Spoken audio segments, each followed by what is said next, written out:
రాజేశ్వరి తన పెద్ద కొడుక్కి ఒక పల్లెటూరి అమ్మాయి మంగని ఇచ్చి వివాహం చేస్తుంది. తను పల్లెటూరి పిల్లవడంతో అన్ని పనులు చేసుకుంటూ మాట తీరులో కూడా కొంచెం వేరుగా మాట్లాడుతూ ఉండేది. అలా ఉండడం రాజేశ్వరికి అస్సలు నచ్చేది కాదు. ఏంటి మంగా, ఈరోజు వంట ఏం చేస్తున్నావు? పిల్లలకి స్కూల్కెళ్లే టైం అయింది. నువ్వు త్వరగా చేసి పెడితే పిల్లలు బాక్స్ పట్టుకొని స్కూల్కెళ్తారు. ఎప్పుడు మాటల్లో ఉండే హుషారు నీ పనిలో కూడా చూపించు. మాట్లాడమంటే ఊరు వాడా సరిపోవు, అన్ని మాట్లాడుతూ ఉంటావు. ఆలస్యమేమి అవ్వదత్తయ్యా, బీరకాయ వండుతున్నాను. ఇంకో 10 నిమిషాల్లో డబ్బాలు కట్టేస్తాను. అప్పుడు నా పెర్మిటింకా మరిది పట్టుకుని వెళ్ళిపోతారు. మీరేం కంగారు పడద్దు. ఇదిగోండి, ఈ టీ తాగండి. మరో 5 నిమిషాల్లో టిఫిన్ పెడతాను. తినేసి గమ్మున కూర్చో అని అంటుంది. ఏంటే నీ మాటలు? కొంచెం తిన్నగా మాట్లాడవే. అయినా మీ ఆయన మంచి ఉద్యోగం చేస్తున్నాడు. తన భార్య ఇలా మాట్లాడుతూ ఉన్నదంటే తనకి ఎట్లా ఉంటుంది చెప్పు? పైగా ఇంకా చిన్నబ్బాయి కూడా వివాహం చెయ్యాలి. రేపొద్దున పిల్లల్ని చూడ్డానికి వెళ్ళేటప్పుడు నువ్వు ఇలాగే మాట్లాడుతున్నావనుకో, వాళ్ళందరూ మన కోసం ఏమంటారో తెలుసా? ఏమంటారులే అత్తా, వాళ్ళు మీ అబ్బాయిని మరియు ఇల్లుని చూసి పిల్లనిస్తారే గాని నన్ను చూసి పిల్లనిస్తారా ఏంటి? ఎందుకు నువ్వు ప్రతిదానికి కంగారు పడతావు? ముందు పిల్లని వెతకడం మొదలుపెట్టు. ఎవరైనా తెలిసిన వాళ్ళుంటే కాస్త సంబంధాలు చూడమని చెప్పు. నువ్విలా ఇంట్లో కూర్చొని నన్ను ఏ మాట అందామా అని ఆలోచిస్తూ ఉంటే పిల్లను ఎవరిస్తారు చెప్పు? అప్పుడే ఎలా పిల్లని ఎతుకుతామే? ముందు మేడ మీద ఇల్లు పూర్తి చేసి వచ్చే పిల్లని ఉండడానికి అన్ని సౌకర్యాలు చూడాలి కదా. మన కింద ఉండే ఇల్లు అంత పెద్దదేం కాదు కదా. ఓ 2 బెడ్రూమ్లున్నాయంతే. మొదటిది అది నీకు, పెద్దబ్బాయికి, మరియు రెండోది నేను, చిన్నబ్బాయి పడుకుంటున్నాం. రేపొద్దున పెళ్ళైతే వాళ్ళకి ఒక బెడ్రూమ్ కావాలి కదా. అందుకే పైన కడితే వాళ్ళకి బెడ్రూమ్ సరిపోతుంది. అయితే మీదన కట్టత్తా. ఇంకా ఎన్ని రోజులు ఆలోచిస్తావు? నీ చిన్న కొడుక్కి పెళ్లి చేయకుండా? కడతాన్లేవే. ఇంట్లోనే పెద్దబ్బాయికి చిన్నబ్బాయికి కూర్చోబెట్టి మాట్లాడిచ్చి అన్నీ అనుకున్నాకే కడతాను. ముందెళ్ళి వంట పని చూడు. అలా అనుకొని రాజేశ్వరి అక్కడ్నుంచి వెళ్ళిపోతుంది. కొద్దిసేపటి తర్వాత రాజేశ్వరి 2 కొడుకులు ఆఫీసులకి వెళ్ళిపోతారు. ఇంతలో వాళ్ళ ఇంటికి ఒక పెళ్లిళ్ల పేరయ్య వస్తాడు. నమస్కారమండి, ఏంటిలా వచ్చారు? ఇంట్లో అంతా కులాసయ్యే కదా? అమ్మా, అంతా బాగానే ఉంది. మీ చిన్నబ్బాయి కోసం ఒక మంచి సంబంధం తెచ్చారు. చాలా మంచి పిల్లమ్మా, పైగా బాగా చదువుకుంది కూడా. అయ్యో, సంబంధం కొంచెం చూసుకొని తేవాల్సింది. చిన్నబ్బాయి పెద్దబ్బాయిలా కాదు. చిన్నబ్బాయి వాడికి కొంచెం సోకు ఎక్కువ. మీకు తెలుసు కదా, ప్రతి విషయంలోనూ వాడితోనే ఇబ్బందులు పడుతూ ఉంటాం. పెద్దబ్బాయి అయితే నేను ఏ పిల్లని తెచ్చి చేసుకో అంటే ఆ పిల్లనే చేసుకున్నాడు. కనీసం ఒక మాట కూడా అనలేదు. ఆ అమ్మాయిలు కూడా ఇబ్బందే పెట్టడం లేదు. తన్ని కూడా బాగా చూసుకుంటున్నాడు. అయినా పల్లెటూరు అమ్మాయి అయితే అసలొద్దు. ఇదిగో పెద్ద కోడలు పల్లెటూరు నుంచే వచ్చింది. ఇన్ని రోజులవుతున్నా కూడా మాట తీరు కూడా మారడమే లేదు. అమ్మాయి పల్లెటూరు పిల్లేం కాదమ్మా, పట్నం అమ్మాయే. పైగా మీ అబ్బాయి కూడా బాగా నచ్చుతుంది. అన్నీ చూసుకుని మీ అబ్బాయికైతే బాగుంటుందని తీసుకొచ్చాను ఈ సంబంధాన్ని. సంబంధం బాగా నచ్చడంతో చిన్నబ్బాయికి అమ్మాయిని చూపించి ఒక మంచి ముహూర్తం సంబంధం బాగా నచ్చడంతో చిన్నబ్బాయికి అమ్మాయిని చూపించి ఒక మంచి ముహూర్తం చూసి మంజులలా చిన్నబ్బాయికిచ్చి వివాహం చేస్తారు. మంజుల వివాహం ముందే కొన్ని షరతులు పెడుతుంది. పెళ్ళయ్యాక ఉమ్మడి కుటుంబంతో ఉండలేనని చెప్తుంది. అన్నిటికీ తన భర్త సరే అనడంతో వివాహం చేసుకుంటుంది. నేను కొద్ది రోజులు వెళ్ళి చిన్న కోడలతో ఉంటే తనకి మంచి చెడు, అలాగే ఈ ఇంట్లో ఎలా మొసలుకోవాలో అన్ని విషయాలు తెలుస్తాయి. అసలే వాళ్ళ అమ్మా నాన్నని వదిలేసి వచ్చింది కదా. నేనుంటే కొంచెం తనకి తోడుగా ఉంటుంది. పైగా పట్నం నుంచి వచ్చిన పిల్ల, మాట తీరు చాలా బాగుంటుంది. అలాగే వంటలు కూడా చాలా బాగా చేస్తుంటుంది. రాజేశ్వరి అలా అనుకొని మంగను పిలిచి తన కొత్త కోడలతో కొన్ని రోజులు గడుపుతాను అని చెప్పి మేడ మీదకి వెళ్ళిపోతుంది. ఏంటత్తయ్యా, సూట్ కేసుతో సహా ఇక్కడికొచ్చేశారు? మీరు మాతో ఉంటారా ఏంటి? మీరు మాతో ఉంటారని మీ అబ్బాయి నాతో ఏం చెప్పలేదే. అప్పుడు రాజేశ్వరి మనసులో ఇలా అనుకుంటుంది, అబ్బా ఈ అమ్మాయి ఎంత బాగా మాట్లాడుతుంది కదా. ఆహా, నేను ఎడకొస్తున్నట్టు వాడికి తెలీదులేమ్మా. నువ్వు కొత్తగా పెళ్ళయి వచ్చావు కదా, ఇక్కడ అన్ని కొత్త కొత్తగా ఉంటాయి. కొన్ని రోజులు నీకు తోడుగా ఉండి మంచి చెడు చెప్దామని వచ్చానమ్మా. సరే అని మంజుల వంట చేసి పెడుతుంది. మీ తోడికోడలి వంట అయితే చాలా బాగా చేస్తుంది. ఈ కూర తను వేరేలా వండుతుంది, చాలా రుచిగా ఉంటుందిలే. మంగ చేతి వంటలు చాలా బాగుంటాయమ్మాయ్. నీకేవైనా వంటల్లో సందేహాలుంటే మీ అక్కకెళ్ళడుగు, తను చాలా బాగా చెప్తుంది. రోజు రోజుకి రాజేశ్వరి ఏదో ఒక విషయం మీద మంగని పొగుడుతూ ఉండడంతో మంజులకి అస్సలు నచ్చేది కాదు. మంగపైన రోజురోజుకి కోపం పెరిగిపోతూ ఉంటుంది. ఒకరోజు మంగ బయట పనిచేస్తూ ఉండగా మేడ మీద నుంచి ఒక బకెట్తో నీళ్లు మంగపైన పోసేస్తుంది మంజుల. మంగకి ఇది మంజుల చేసే పని అని అర్థమైపోతుంది.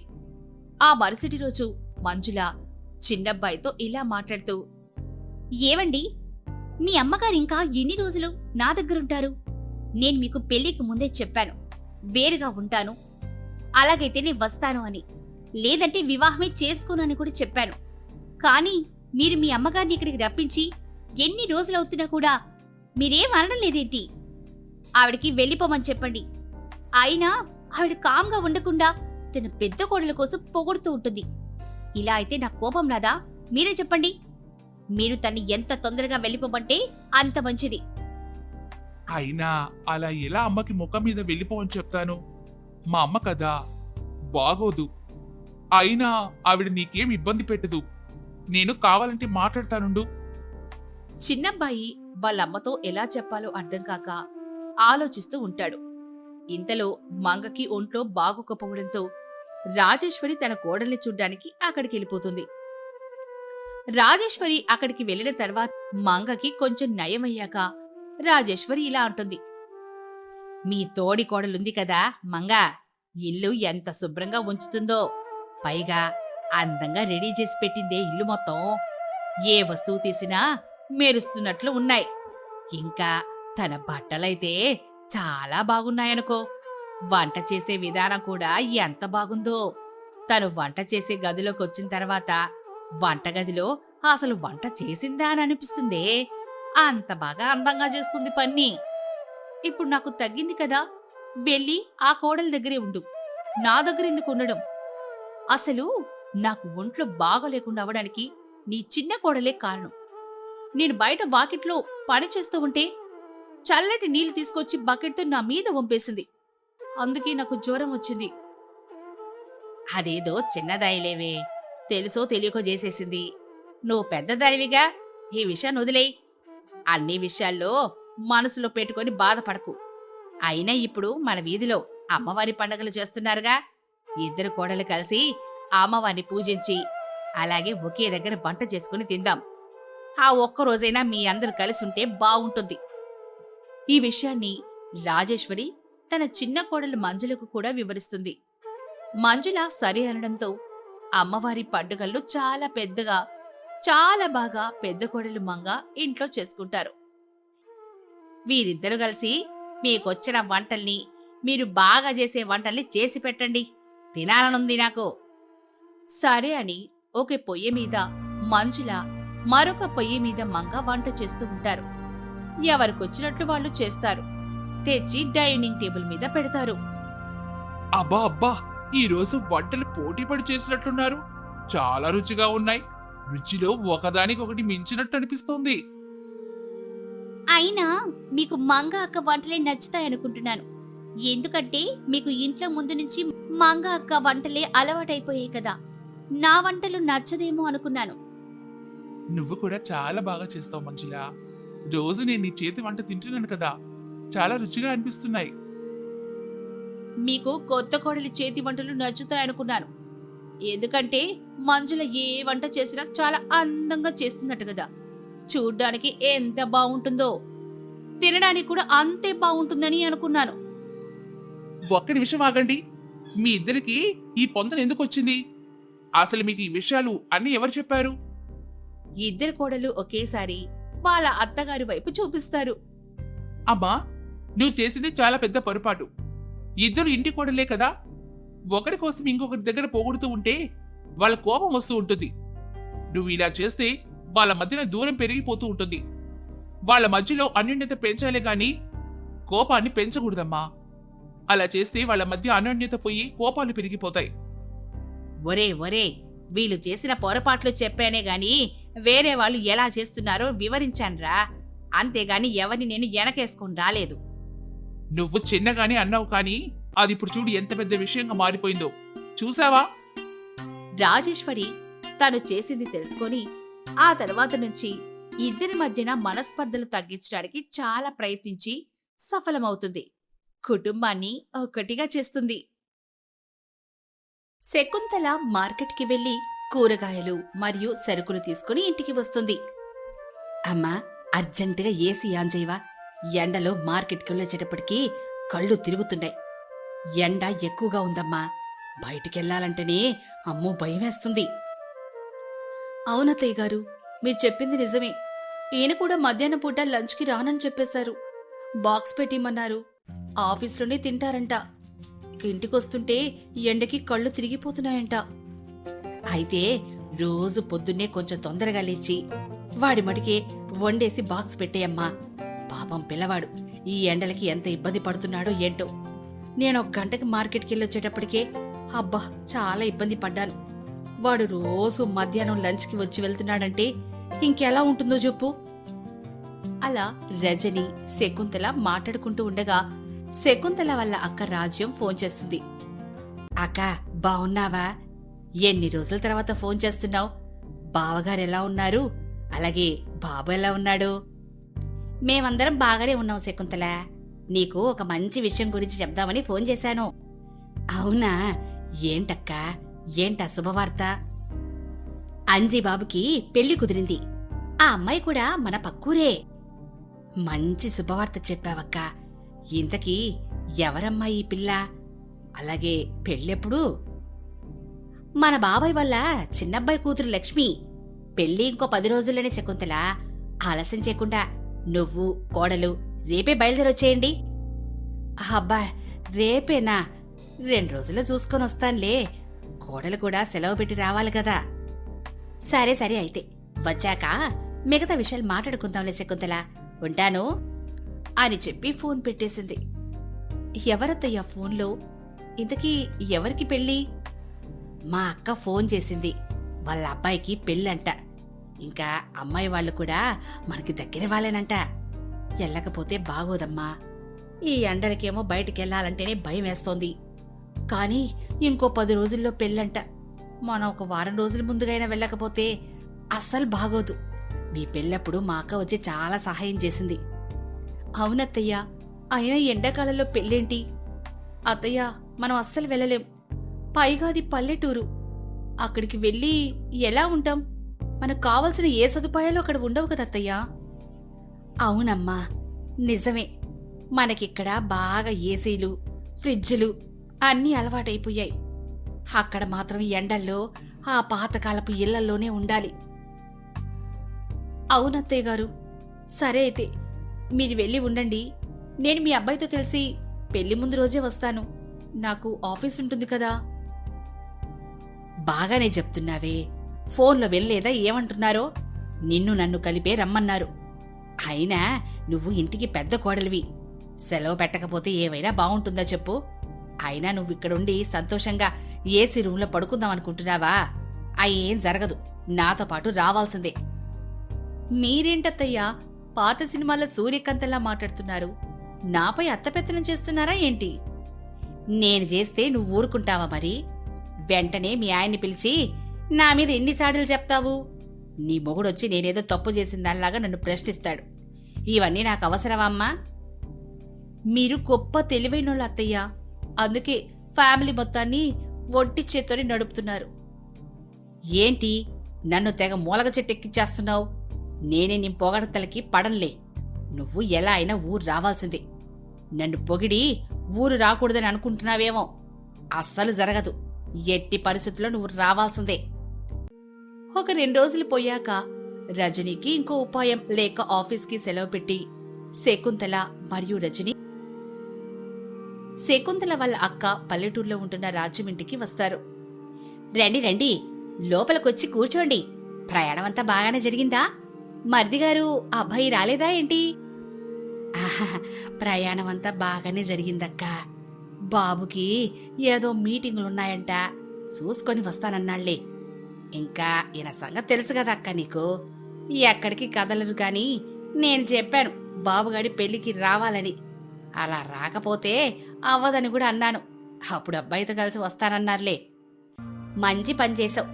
గుడ్లు కోడి పెట్టలాగా ఎప్పుడు ఇంట్లోనే ఉంటాడా ఏంటి? అయినా నువ్వు ఒక 2 రోజుల ముందుగా రావాల్సిందిగా. నీకు మరీ మరీ చెప్పాను తొందరగా రా అని.